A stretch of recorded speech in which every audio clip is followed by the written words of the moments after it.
અધ્યાય દ્વિતીય સાંખ્યયોગ.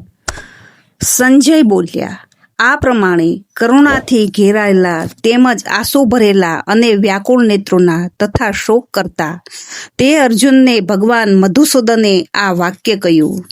શ્રી ભગવાન બોલ્યા કે હે અર્જુન, તારા જેવા શૂરવીરને આ સમયે વિષાદ માટે અયોગ્ય એવી રણભૂમિમાં આવો મોહ ક્યાંથી થયો? કારણ કે ન તો આ શ્રેષ્ઠ પુરુષોએ આચરેલો છે, ન તો સ્વર્ગ આપનારો છે, કે ન તો યશ આપનારો છે.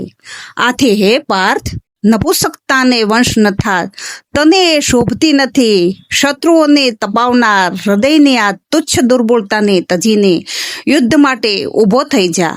અર્જુન બોલ્યા, હે મધુસૂદન, રણભૂમિમાં હું બાણોથી કઈ રીતે ભીષ્મ પિતામહને અને દ્રોણાચાર્યને વિરુદ્ધ લડીશ? કેમ કે હે અરિસુદન, તેઓ બંને પૂજનીય છે. માટે આ મહા અનુભવો ગુરુજનોને નહીં હણીને હું આ લોકમાં ભિક્ષાવૃત્તિ વડે જીવન નિર્વાહ કરવાનું પણ કલ્યાણકારી સમજું છું. કેમ કે ગુરુજનોને હણીને પણ આ લોકમાં લોહીથી ખરડાયેલા અર્થ અને કામરૂપ ભોગોને જ ભોગવીશ.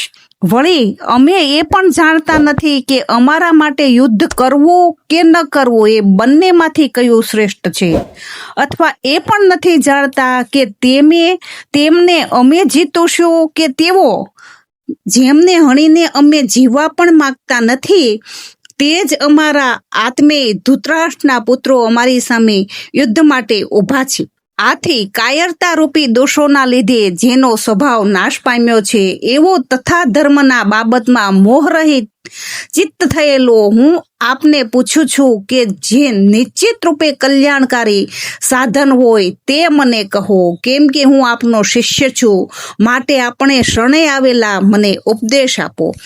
કેમ કે પૃથ્વીનું નિષ્કંટક અને ધન ધાન્યથી સંપન્ન રાજ્ય તેમજ દેવતાઓનું આધિપત્ય પામીને પણ હું એવો ઉપાય નથી જોતો કે મારી ઇન્દ્રિયોને સૂકવનારા શોકને નિવારી શકે.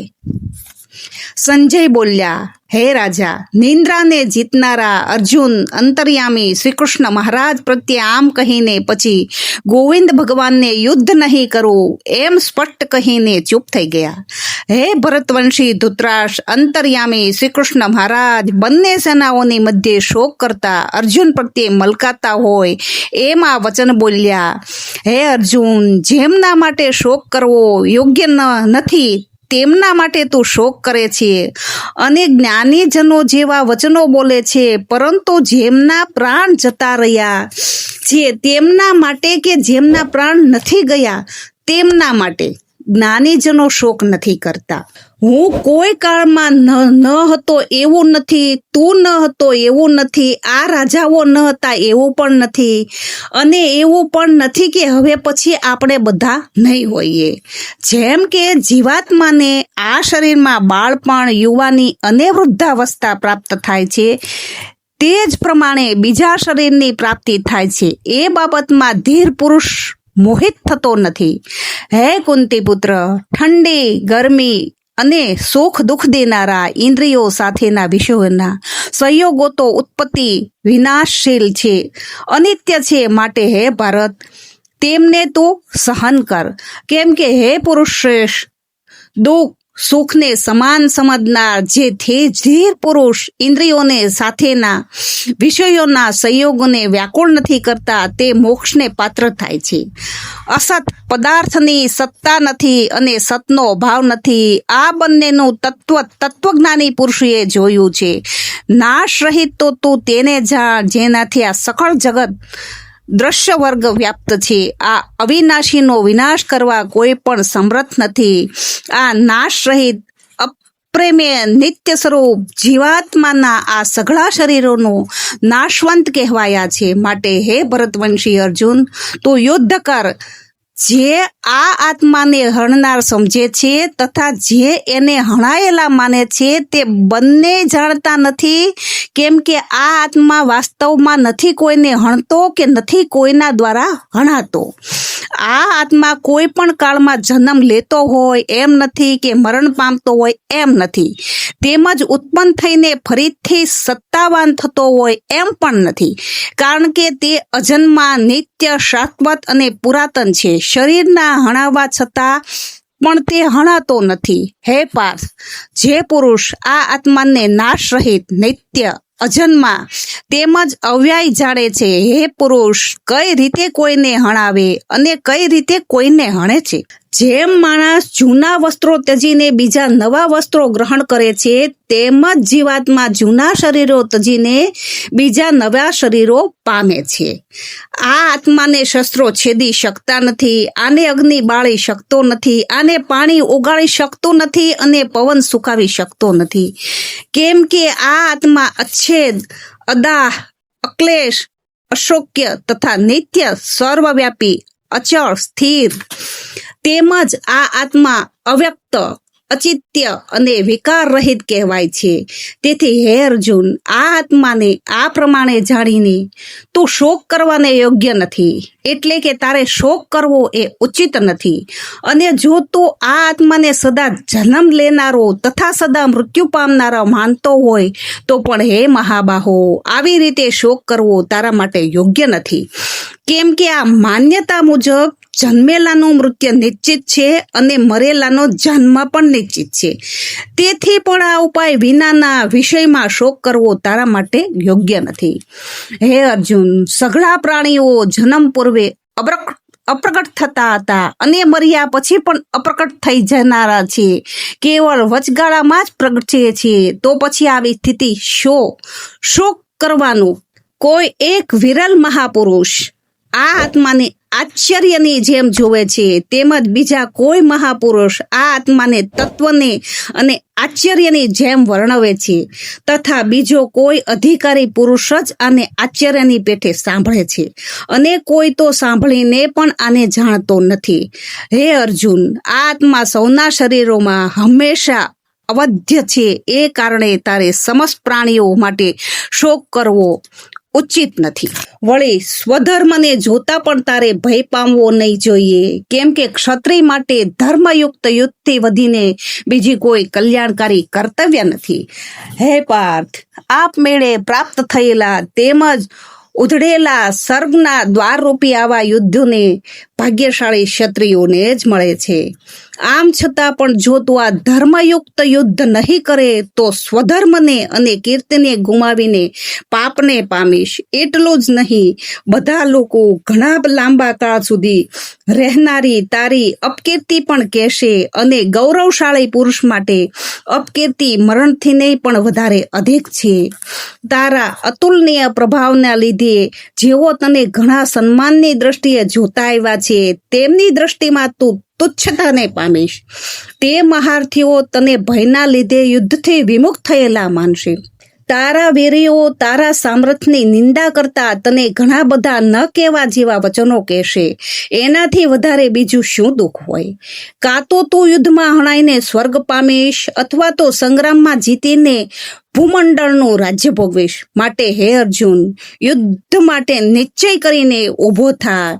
જય પરાજય, લાભ હાનિ, સુખ દુઃખ સમાન સમજ્યા પછી યુદ્ધ માટે કટિબદ્ધ થઈ જા. આ પ્રમાણે યુદ્ધ કરવાથી તું પાપને પામીશ નહીં. હે પાર્થ, આ બુદ્ધિ તારા માટે જ્ઞાન યોગના વિષયમાં કહેવામાં આવી છે, અને હવે તું એને કર્મના વિષયમાં સાંભળ. જે બુદ્ધિથી યુક્ત થયેલો તું કર્મના બંધનને સારી પેઠે તજી દઈશ, એટલે કે કર્મ બંધનથી છૂટી જઈશ. આ કર્મયોગમાં આરંભનો અર્થાત બીજનો નાશ નથી, અને પ્રત્યય દોષ અર્થાત અવળા ફળરૂપી દોષ પણ નથી, બલકે આ કર્મ યોગ રૂપી ધર્મનું થોડું પણ આચરણ જન્મ મૃત્યુ મહાન ભયથી ઉગારે છે. હે અર્જુન, આ કર્મયોગમાં નિશ્ચય બુદ્ધિ કે જોઈ જ્યારે અસ્થિર વિચારના વિવેકહીન સકામ માણસોની બુદ્ધિઓ ખરેખર ઘણા પ્રકારની આવી અપાર હોય છે.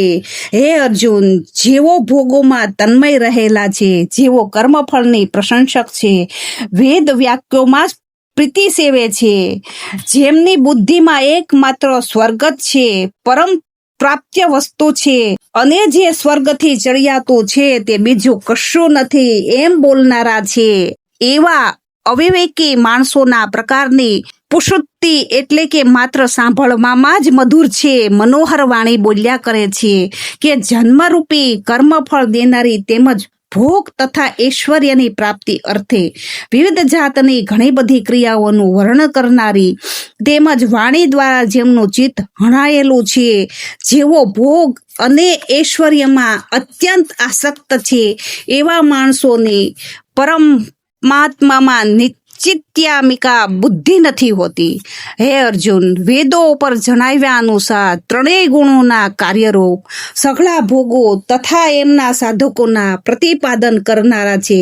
માટે તો એ ભોગો અને એમના સાધનો આસક્તિ રહિત અને હરખશોખ વગેરે દંડોથી રહિત બનીને નિત્ય વસ્તુ પરમાત્મામાં સ્થિત થઈ જા. તેમજ યોગક્ષેમને ઈચ્છનાર એટલે કે શરીરને નિર્વાહની ચિંતા પણ ન કરનાર તથા સ્વાધીન અંતઃકરણનો અર્થાત બધી બાજુથી ભરપૂર જળાશય મળી જતા નાનકડા જળાશયમાં મનુષ્યનું જેટલું પ્રયોજન રહે છે એટલે જ બ્રહ્મના તત્વથી જાણનારા બ્રાહ્મણનું સઘળા વેદોમાં એટલું જ પ્રયોજન રહે છે. અર્થાત કે જેમ મોટું જળાશય પ્રાપ્ત થઈ જાય જળ માટે નાના જળાશયોની જરૂર રહેતી નથી, તેમજ બ્રહ્મજ્ઞાનીની પ્રાપ્તિ થતા આનંદ માટે વેદોત્સુક કર્મોના ફળરૂપી ભોગોની જરૂર રહેતી નથી. તો તારો કર્મ કરવામાં જ અધિકારમાં ફળોમાં કદીએ નહીં. માટે તું કર્મોના ફળનો હેતુ થા, અર્થાત ફલાપેક્ષાથી રહિત થઈને કર્તવ્ય બુદ્ધિથી કર્મ કર. તારી કર્મ ન કરવામાં પણ આસક્તિ ન થાવો. હે ધનંજય, તું આસક્તિ તજીને સિદ્ધિ અને અસિદ્ધિમાં સમબુદ્ધિ રાખીને યોગમાં સ્થિત થઈ કર્તવ્યો કર્મો કર. સમત્વ એ જ યોગ કહેવાય છે. તજીને સિદ્ધિ અને અસિદ્ધિમાં સમબુદ્ધિ રાખીને યોગમાં સ્થિત થઈ કર્તવ્યો કર્મો કર. સમત્વ એ જ યોગ કહેવાય છે. આ સમત્વરૂપ બુદ્ધિયોગ કરતાંય સકામ કર્મ ઘણું જ નીચલી કક્ષાનું છે. માટે હે ધનંજય, તું સમબુદ્ધિમાં જ રક્ષણનો ઉપાય શોધે છે, અર્થાત બુદ્ધિનો જ આશરો લે છે, કેમ કે ફળનો હેતુ બનનારા અર્થાત ફલાપેક્ષી જનો દયાને પાત્ર છે. સમગ બુદ્ધિ માણસ પુણ્ય અને પાપ બેને આ લોકમાં ત્યાગી દે છે. તેમનાથી મુક્ત થઈ જા, સમત્વરૂપી યોગમાં જોડાઈ જા. આ સમત્વરૂપ યોગ એ જ કર્મોમાં કુશળ છે, અર્થાત કર્મબંધનમાંથી છૂટવાનો ઉપાય છે. કેમ કે સમબુદ્ધિથી યુક્ત જ્ઞાનીજનો કર્મોથી ઉત્તમ થનાર ફળને ત્યાગ કરીને જન્મરૂપી બંધનથી મુક્ત થઈ નિર્વિકાર પરમ પદને પામે છે. જ્યારે તારી બુદ્ધિ મોહરૂપી કળશને સારી રીતે ઓળંગી જશે તે વખતે તું સાંભળેલા અને સાંભળવા બાકી રહેલા આ લોક તેમજ પરલોક સંબંધી બધાય ભોગો પ્રત્યે વૈરાગ્યને પામીશ. જાત જાતના વચનો સાંભળવાના લીધે વિચલિત થયેલી તારી બુદ્ધિ જ્યારે પરમાત્મામાં અચળ અને સ્થિર ભાવે સ્થાયી થશે ત્યારે તું યોગને પામીશ, અર્થાત તારો પરમાત્મા સાથે નિત્ય સંયોગ થઈ જશે. પરમાત્માને પામેલા સ્થિત બુદ્ધિ પુરુષના શું લક્ષણો હોય છે? તે સ્થિત બુદ્ધિ પુરુષ કેવી રીતે બોલે છે, કેવી રીતે બેસે છે, તે કેવી રીતે ચાલે છે, અર્થાત તેના આચરણો કેવા હોય છે? શ્રી ભગવાન બોલ્યા, હે પાર્થ, જે વખતે આ પુરુષ મનમાં રહેલી સઘળી કામનાઓને સમયક રીતે ત્યજી દે છે અને આત્માથી જ આત્મામાં સંતુષ્ટ રહે છે ત્યારે સ્થિર પ્રજ્ઞ કહેવાય છે. દુઃખોની પ્રાપ્તિ થતા જેમના મનમાં ઉદ્વેગ થતો નથી, સુખો મળતા સંપૂર્ણપણે નિષ્પૃહ યોગ હોય છે, તથા જેના રાગ ભય અને ક્રોધ નાશ પામ્યા છે એવો મુનિ સ્થિત બુદ્ધ કહેવાય. હે પુરુષ, સર્વ સ્નેહ રહિત થયેલો તે શુભ કે અશુભ વસ્તુ પામીને નથી તો પ્રસન્ન થતો કે નથી દ્વેષ કરતો, તેની બુદ્ધિ સ્થિર રહે છે. કાચબો બધી બાજુથી પોતાના અંગોને જેમ સકોરી લે છે, તેમ જ જ્યારે આ પુરુષ ઇન્દ્રિયોના વિષયમાંથી ઇન્દ્રિયોને સર્વે પ્રકારે ખેંચી લે છે, ત્યારે તેની બુદ્ધિ સ્થિર છે એમ સમજવું.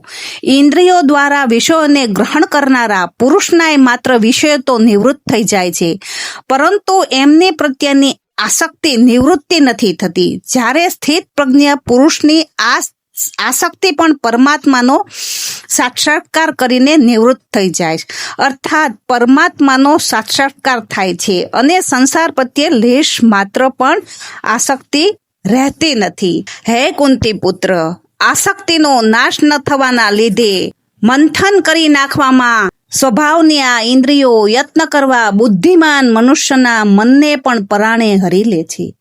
માટે સાધક માટે જરૂરી છે કે પોતે સમસ્ત ઇન્દ્રિયને વંશ કરીને સમાહિત થયેલા મારામાં પરાયણ થઈને ધ્યાનમાં બેસે છે. કેમ કે જે પુરુષની ઇન્દ્રિયો વંશમાં હોય છે તેને જ બુદ્ધિ સ્થિર થાય છે.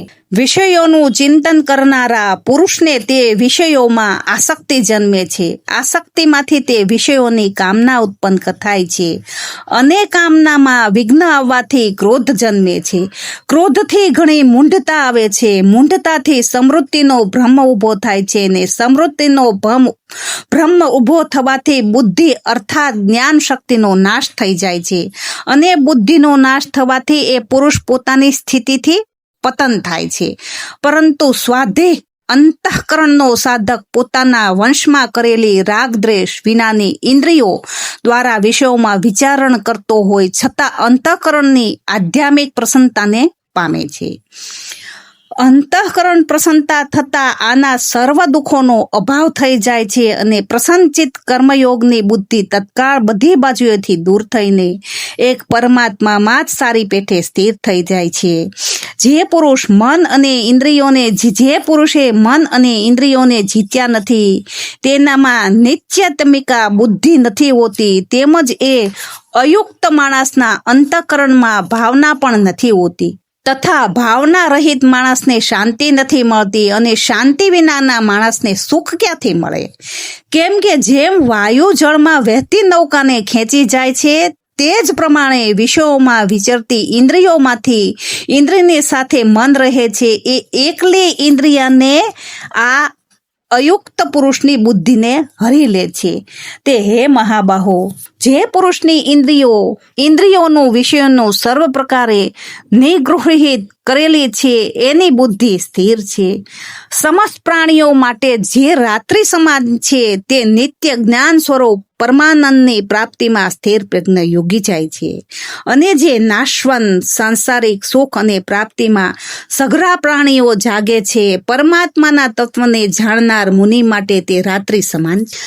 જે પ્રમાણે બધી બાજુથી ભરપૂર અચળ પ્રતિષ્ઠાવાળા સમુદ્રમાં એક નદીઓના પાણી જેને વિચલિત કર્યા વિના જ સમાઈ જાય છે, તે જ પ્રમાણે સર્વ ભોગો જે સ્થિર પ્રજ્ઞ પુરુષમાં કોઈ પણ પ્રકારનો વિકાર ઉત્પન્ન કર્યા વિના જ સમાઈ જાય છે, તે જ પુરુષ પરમ શાંતિને પામે છે, ભોગોને ઈચ્છનારો નહીં.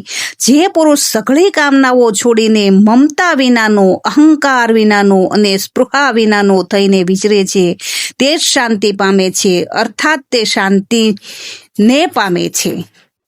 હે પાર્થ, આ બ્રહ્મને પામી ચૂકેલા પુરુષની સ્થિતિ છે. આને પામીને યોગી કદી મોહિત થતા નથી અને અંતકાળે આ પણ બાહ્ય સ્થિતિમાં સ્થિત થઈને બ્રહ્માનંદને પામી જાય છે. ઓમ તત્સદી શ્રીમદ ભગવદ્ ગીતા સુપનિષદુ બ્રહ્મ વિદ્યા યોગાશાસ્ત્રે શ્રી કૃષ્ણ અર્જુન સંવાદે સાંખ્ય યોગ નામનો બીજો અધ્યાય શ્રી સંપૂર્ણ. જય શ્રી કૃષ્ણ.